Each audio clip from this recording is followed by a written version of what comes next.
Hello again. Welcome to another edition of Media Watch. I'm your co-host, Eric Tait. And I'm Raymond Peterson. I'm Bob Anthony. And I'm Alan Singer. Educated historian Dr. Alan Singer, expert resident on Media Watch. We're doing this the Wednesday before our Monday air, and it's actually Wednesday, September 11th of 2024, on the anniversary, 23rd anniversary of the 9/11 attack, which we will get to. It'll air hopefully on Manhattan Neighborhood Network next Monday, and we'll have it up on YouTube, LinkedIn, hopefully, maybe Facebook. But before we dig into, brought to you by the good graces of EVT Educational Production, Zoom, and I guess MNN eventually. So we'll start in New York because a story that's been percolating and building is the trials and tribulations of the mayor of New York City, Eric Adams. And every time there's a new announcement of a federal investigation of somebody that's close to Eric Adams, the tag end of the story is the office mayor's people say that mayor has been told he's not a target of the investigation. However, there seems to be a nonstop litany of investigations. Well, practically his whole senior staff has been raided. Okay, Ray, explain to our viewers, Ray, what's going on, Well, based on some of the stories that have come out. Okay, I haven't been following it that closely, but you know he's got one convicted felon on his senior staff. He's got former. Who's reporting this that you're checking? I am reading. This is from the New York Times. Oh, okay. He's got a former police chief of department on his staff who resigned mysteriously years ago, but was an unnamed subject in a criminal investigation. And he has some relatives on, I believe. And it's cronyism. His whole staff is made up of personal friends and relatives. Alan, what have you seen on the connections of the cronyism and the incestuous nature of? Incestuous is a very good title for that. Yeah, no, it's more than cronyism. Well, he's got the three Banks brothers. One Banks brother is in charge of schools. One Banks brother oversees police. And one Banks brother is a consultant paid by the city. And then the girlfriend of one of the Banks brothers is a deputy mayor. Now, what Adams has done is he's brought in people he's been close to and he's known a long time. But you create an administration where you get friends who don't tell you what's actually going on. I know people who know David Banks, who's in charge of the schools, and they think highly of him. I know I was very impressed by his performance in Congress, because when they attacked him, the Republicans attacked him for not being strong enough in fighting anti-Semitism. He was very, very good. Well, the kangaroo court about all these educators. All right, go ahead. But the brother, the consultant, and the brother, the overseeing police, there are a lot of significant questions about. The consultant has gotten contracts, and you got to ask how come they're giving contracts to his brother.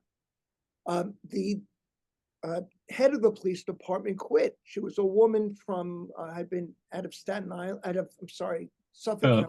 Yeah. She was very highly thought of, and she thought she was hired to run the police department, but one of the Banks brothers was overseeing it. So it doesn't make sense. There's also issues about Adams himself. You know, when he was running for mayor, the accusation was he lived in Fort Lee, New Jersey, with his long-term girlfriend rather than his Brooklyn house. He presents himself as a vegan, but he eats at restaurants, he eats non-vegan food.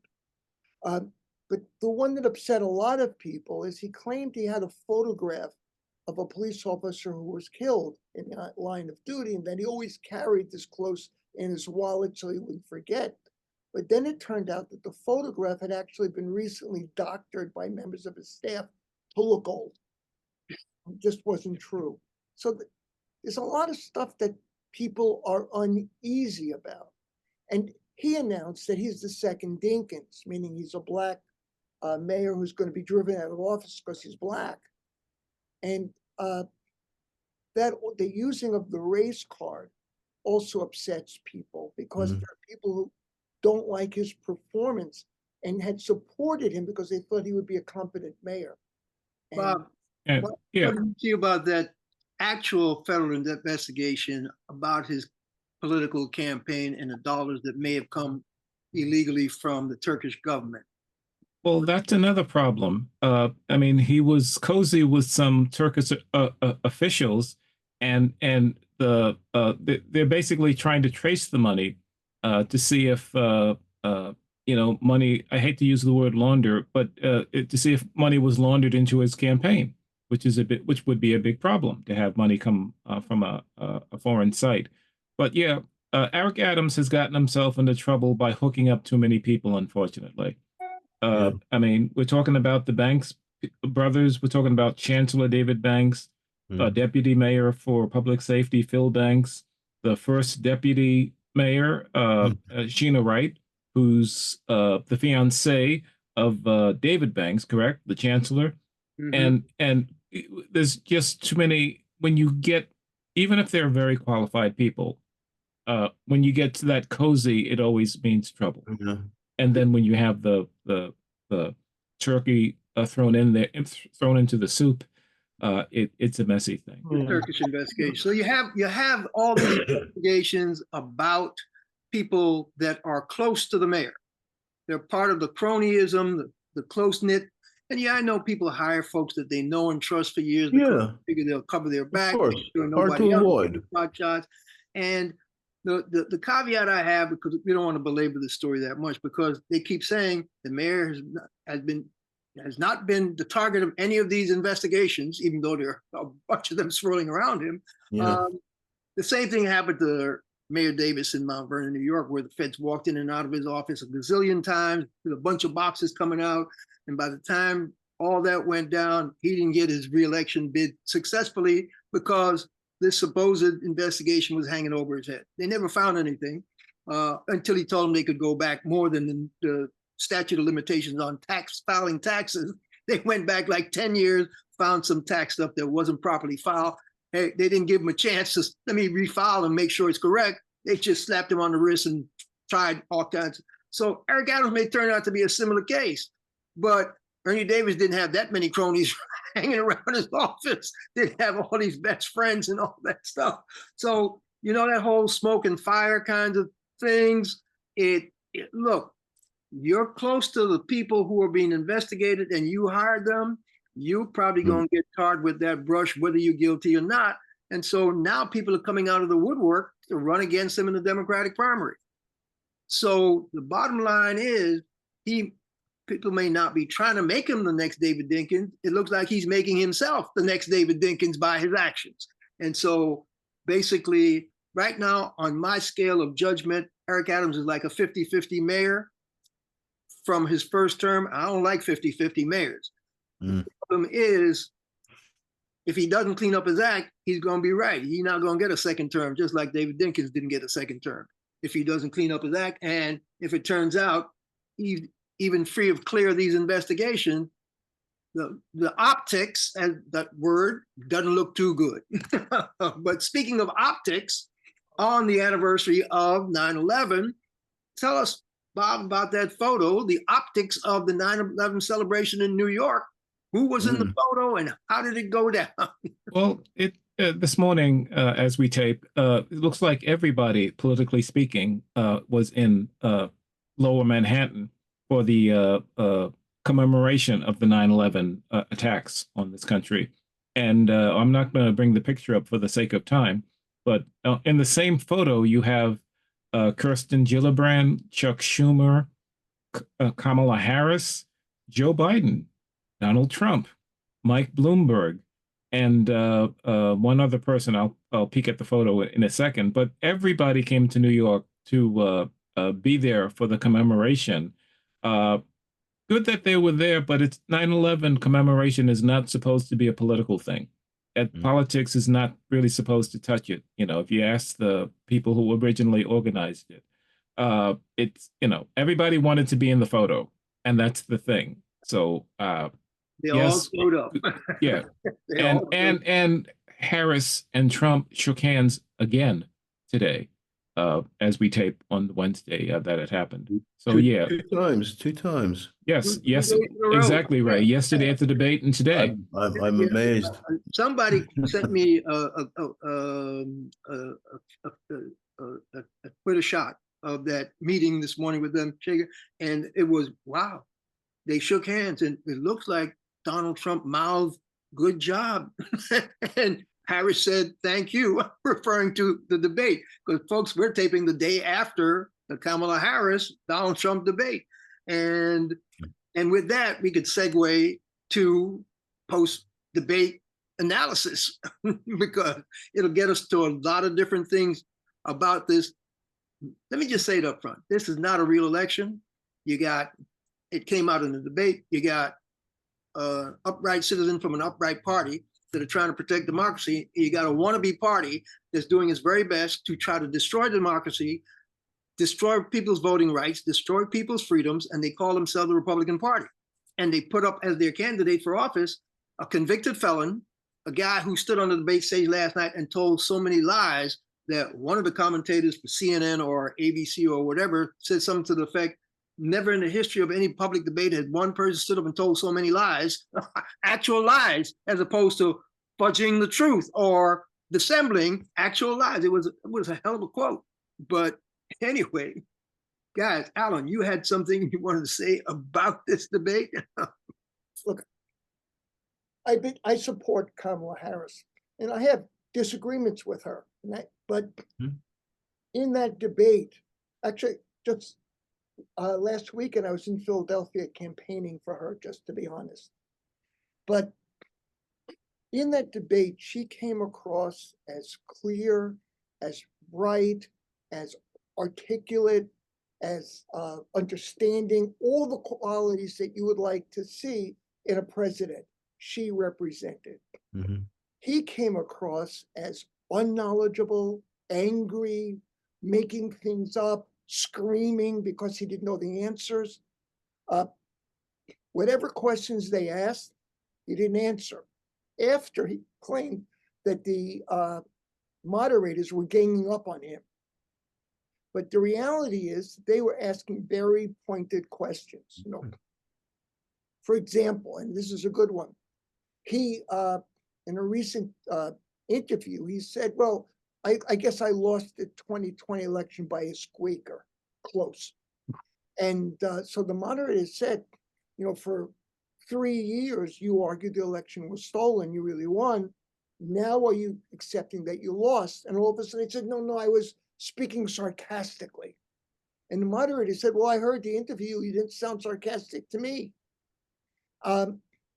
She is equipped to be president, whether you agree with many of the things or not, and he is not equipped.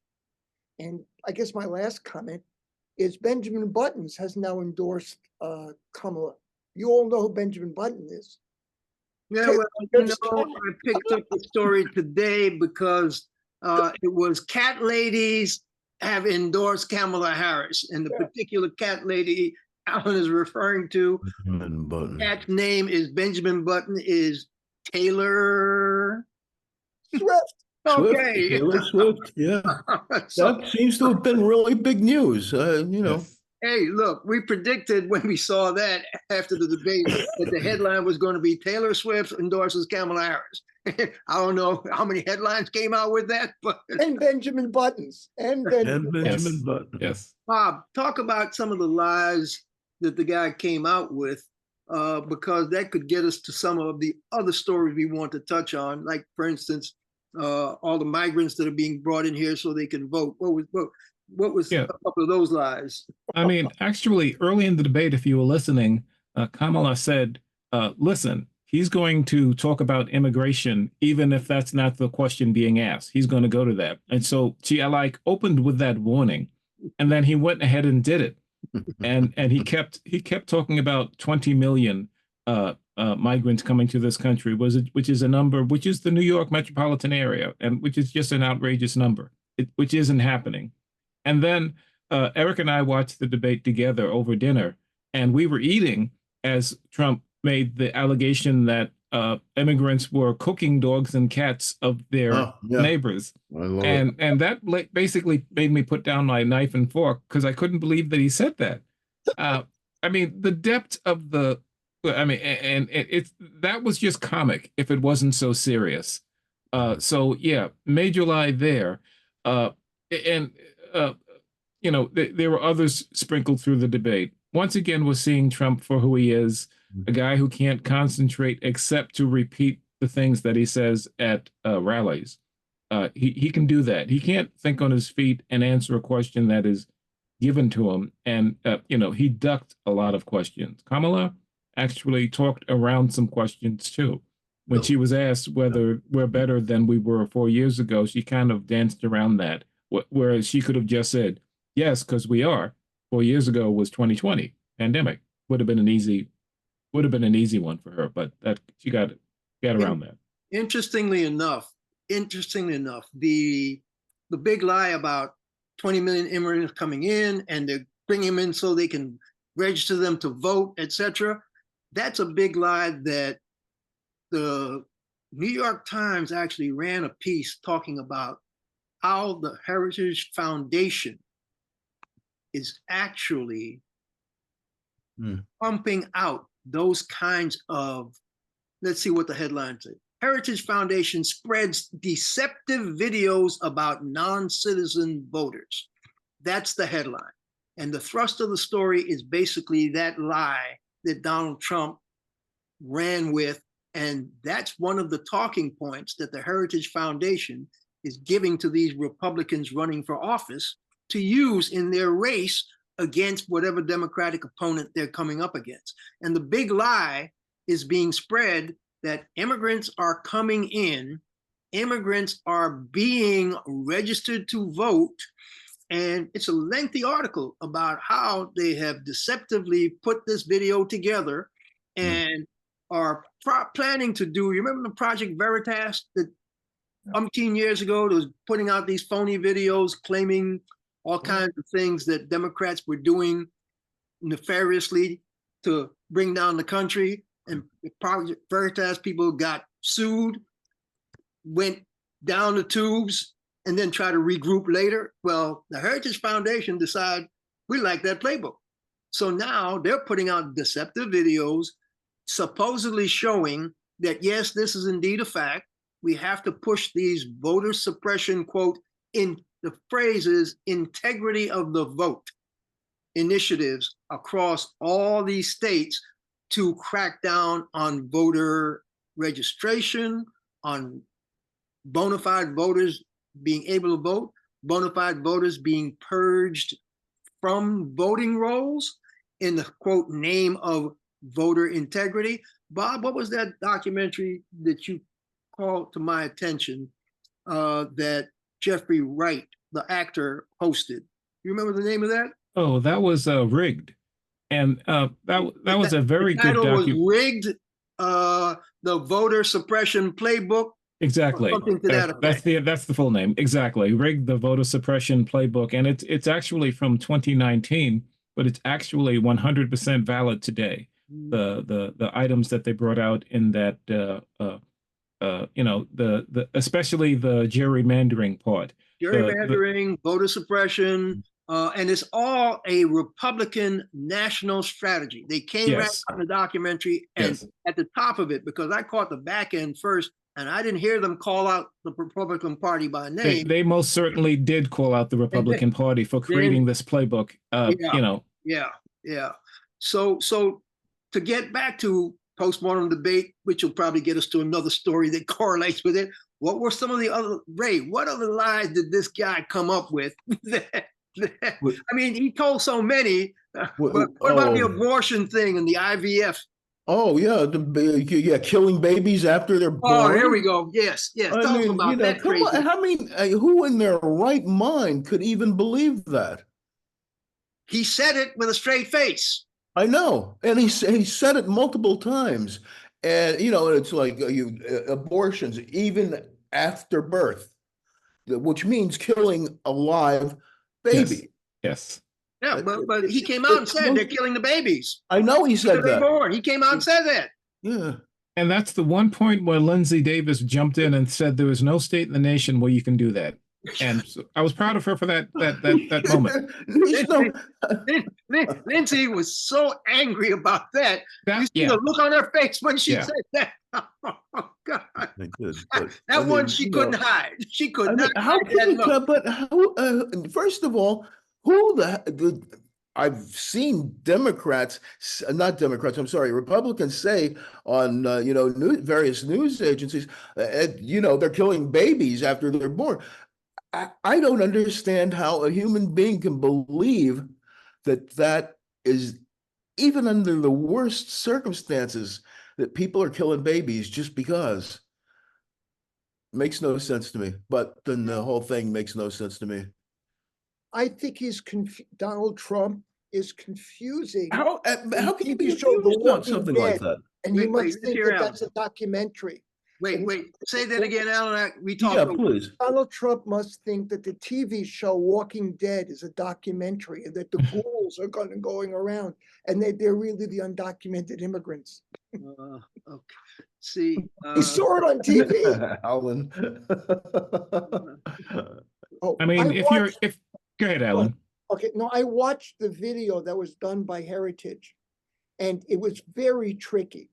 What they did is they went over to people with marginal English, and they said, "Are you a citizen?" No. "Are you registered?" Yes. Now, they didn't say they were registered to vote. It's not even clear what they understood. But if you listen, they're registered to have a green card. Green card registration. Right. Go ahead. That's what they said yes to. But with the Heritage Foundation had it implied that they were registered to vote. Yeah. Really dishonest, nasty. Yep. That's a playbook, Project Veritas playbook. Yeah, and I'm sure they're going to go around trying to make more videos like that and try to peddle that deception. I call it a video lie. If you want to call it a video deception, fine. But even the Secretary of State in Georgia, where that happened, Raffensperger, who's a Republican, said it was a stunt. Yeah. I mean, so yeah, the Heritage Foundation is just really using that playbook and exquisitely. Okay, so now to get back to the cat lady and why the cat lady did her thing, I think is because in the course of the debate, another one of those lies that the Republicans are pushing, and they have pushed it, is the fact that Haitian immigrants were being put into, was it Springfield, Ohio, or some Midwestern city, and they were killing the cats and the dogs and eating them. And it was a bizarre thing that the city manager investigated and said, that is not going on in my city.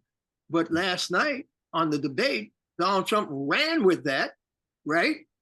And when he ran with it, the moderator pushed back. David Muir, ABC said, city manager says he investigated that, that's not happening. And Trump pushed back on the moderator saying, oh no, I saw it on TV. And the city manager may not know what he's talking about. And so therefore, David Muir just shook his head, gave up his Yes. So that's the Republican playbook, because they want to rile up their voting base about immigrants. And so even when the stories are debunked, which that story was by one of the local officials, J.D. Vance ran with it, somebody else in Congress ran with it, Donald Trump, after they got pushed back on, he ran with it in a debate. And when the moderator in the debate pushed back on it, he pushed back on the moderator and still tried to peddle that stuff. So we could go down some more lies. Let's get back to what were another big, the immigration story, for real. This is the story for me that Kamala Harris missed the golden opportunity and David Muir missed the golden opportunity, because after she answered the question about the immigration numbers, etc., by pivoting and saying, we had an immigration bill.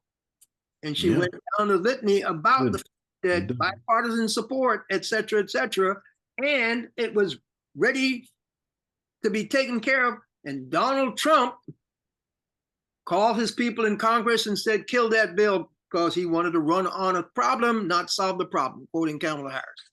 And next time around, David Muir said to Donald Trump, I want to go back to what Kamala Harris said. Why did you try to get that killed? And he dissembled and didn't answer the question. He went back down some other road and did some other crazy nonsense. And Kamala Harris let him get away with it, and David Muir let him get away with it. They did not circle back and say, you didn't answer my question. Why did you try to get that bill killed? That could have solved some of these problems. Exactly, Eric.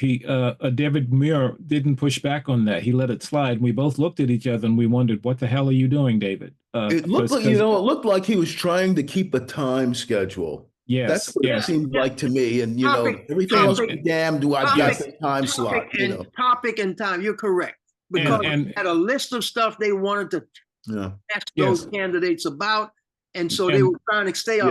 Yeah, I saw that happen a couple of times. And speaking of time, we have 1 minute. Oh, wow. That went fast. Look, Alan,